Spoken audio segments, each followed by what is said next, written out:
Ouais l'équipe, salut à tous, j'espère que vous allez bien. On se retrouve pour la petite vidéo d'avant-match demain vendredi en ouverture de la 12e journée de Ligue 1 Paris Saint-Germain-Lille. Un match qui sera diffusé à partir de 21 h sur la chaîne Prime Video. Un match qui se déroulera bien évidemment à la maison au Parc des Princes. Les 5 derniers matchs, toutes compétitions confondues entre ces deux clubs, c'est un bilan assez partagé. 2 victoires parisiennes, un match nul, 2 victoires lilloises. La dernière victoire en date pour les Lillois, rappelez-vous, c'était il y a quelques mois en arrière, le 1er août 2021, match qui comptait pour le trophée des champions, qui se jouait en Israël, victoire des Lillois 1-0. Et la dernière victoire en date en Ligue 1, c'était il n'y a pas si longtemps que ça non plus. C'était le 3 avril 2021 et Lille était venu s'imposer au Parc des Princes 0-1.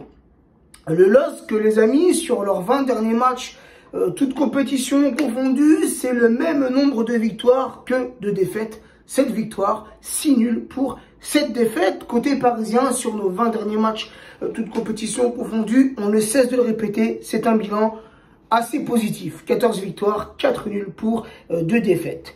Le week-end dernier, les amis, puisqu'il n'y a pas eu de match européen cette semaine, le week-end dernier, c'était joué la 11e journée de Ligue 1. Lille recevait Brest à la maison, score nul, 1 partout. Et le Paris Saint-Germain, rappelez-vous, c'était dimanche, le classique français, s'était déplacé à Marseille, score nul, 0-0. Pour revenir vite fait, les amis, sur ce classico, hein, quelques jours se sont maintenant écoulés après cette rencontre. Et je ne vais pas vous mentir, le lundi matin, je me suis réveillé un peu avec la gueule de bois. J'en avais parlé en story, j'en avais même fait une vidéo que j'ai mise sur ma chaîne YouTube. Toi, j'ai pris ce match nul un peu comme une défaite. Même si en soi, ce n'est pas une défaite, match nul, 1 point. Et on reste leader du championnat, donc pas trop de problèmes. Mais je m'attendais à plus de la part de nos joueurs. C'est pas n'importe quel match. Qu'on soit parisien, marseillais, un OM PSG ou un PSG OM, c'est un match qu'on attend avec beaucoup d'impatience en tant que supporter. Pour nous, c'est un match... ça boue à l'intérieur, tu vois ce que je veux dire? Et là, je m'attendais à plus que ça. Bien évidemment que je m'attendais à une victoire, mais dans le jeu en lui-même, je m'attendais à plus d'intensité, je m'attendais à plus d'agressivité. Et c'est ce que je n'ai pas vu sur le terrain.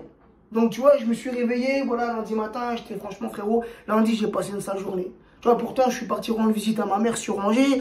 Normalement, tu vois, t'es joyeux, t'es content, tu vois ta mère et tout, mais on fait pas semblant, frérot, tu vois. Chaque match du Paris Saint-Germain affecte notre comportement, notre morale. C'est peut-être bizarre à entendre pour certains qui ne sont pas passionnés de foot, mais on vit comme ça, frérot. On vit comme ça. C'est la vie qu'on a choisie, j'ai envie de te dire. Bref. Ah ouais, là on parle du foot, on parle du rectangle vert. Mais avec le Paris Saint-Germain, on fait aussi les gros titres quand c'est extra sportif. Après, hein, les histoires d'Icardi, Wenda, Roméo et Juliette, on a appris quoi hier? Franchement, ça m'a fait rigoler, frérot. Mais en vrai, ça m'a fait rigoler, mais tu sais, c'est relou, tu vois. C'est relou. Et je pense que tout le monde l'a su. Hein, on l'a appris hier. Ander Herrera, puisque je pense que mardi, il s'est passé quelque chose au Parc des Princes. Il y avait pas mal de joueurs parisiens. Je pense que c'était pour un événement, peut-être un partenariat ou quoi qu'est-ce. Et Herrera, en rentrant chez lui, il est passé par le bois de Boulogne. Hein? Il passe par le bois de Boulogne, il est 20 h, d'après ce qui a été dit dans les journaux, dans les médias. 20 h, donc la nuit est tombée. Il est arrêté au feu rouge. Et là, on vient nous dire quoi? Qu'il s'est fait agresser. Qu'un travesti a ouvert sa porte, l'a agressé, lui a pris son portefeuille, les 200 €. Le bois de Boulogne, on connaît tous. Hein, ceux qui sont parisiens, ceux qui sont banlieusards, on connaît le bois de Boulogne. On sait que c'est dangereux. On ne peut pas dire le contraire. On ne peut pas dire qu'au bois de Boulogne, il n'y a jamais eu d'agression. C'est faux. Mais c'est chelou, frère. Cette histoire, elle est chelou. Et peut-être qu'on ne saura jamais le vrai du faux ou la véritable histoire, tu vois. Mais frère, c'est chelou. Tu vois, pour que Herrera soit arrêté au feu rouge, qu'on ouvre sa porte, ça veut dire quoi? Que ses portes à lui ne se ferment pas automatiquement. Ouais, frérot, ils ont les derniers véhicules. Moi, j'ai un vieux Scénic, frère. J'ai un vieux Scénic, je mets la carte, je mets le contact, les portes se verrouillent toutes seules, automatiquement. Tu vois ce que je veux dire? Donc, toi, rien que ça, frère, ça cloche. Tu vois, le mec, il est là au feu rouge, je crois, ses portes sont ouvertes. Et le trave, il vient et tac. Et Herrera, je sais pas ce que tu as fait au bois de boubou. Hein, je sais pas si tu as été goûté de la rondelle. Et j'ai envie de te dire, ça ne me regarde pas. C'est leur vie privée.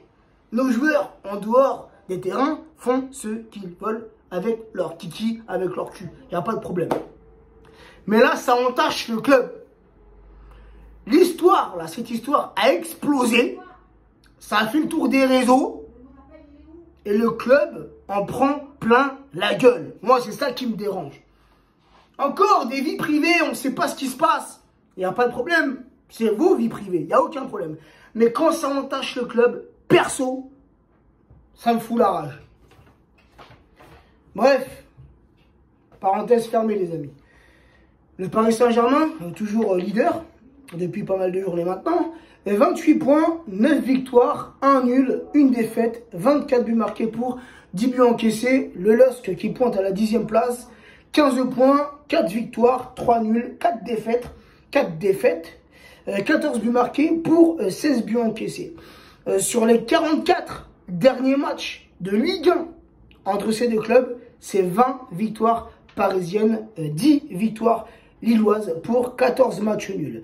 Pour demain les amis, il y a quelques absents côté parisien. On a Verratti puis Hakimi qui sont suspendus. Et non seulement Verratti il est suspendu pour demain, mais il est blessé pour 4 semaines. 4 semaines. C'est vrai qu'on parle beaucoup de Neymar et de ses blessures à répétition. Mais Verratti, on peut le mettre dans le même panier. Verratti, les gars, c'est incroyable. Incroyable. Un joueur talentueux qui est devenu un joueur trop fragile. Un peu à l'ancienne, rappelez-vous, à l'image de Pastore. Ramos, ça frérot, c'est... Ramos, frère, j'ai bien l'impression qu'on s'est pris une grosse carotte. Bref, Paredes aussi, et même Mbappé qui est incertain pour la réception de Lille demain, et je pense qu'on en saura plus dans quelques heures.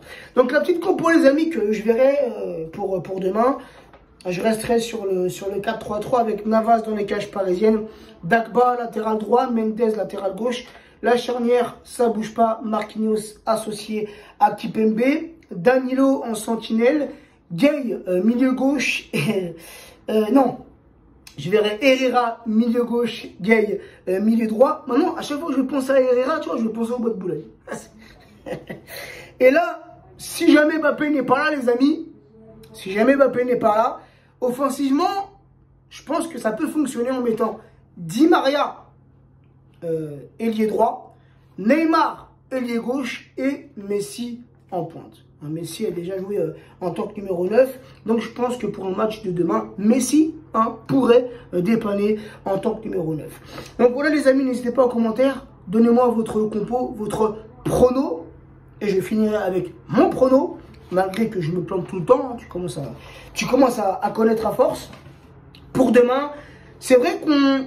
Voilà, on a un Paris Saint-Germain qui a du mal à installer son jeu. Mais...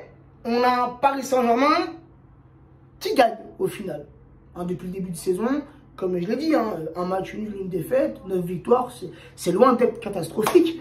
Voilà, donc on a un Paris Saint-Germain qui, sur le terrain, voilà, on a des joueurs qui ont du mal à se trouver, qui ont du mal à combiner ensemble, mais au final, ça gagne.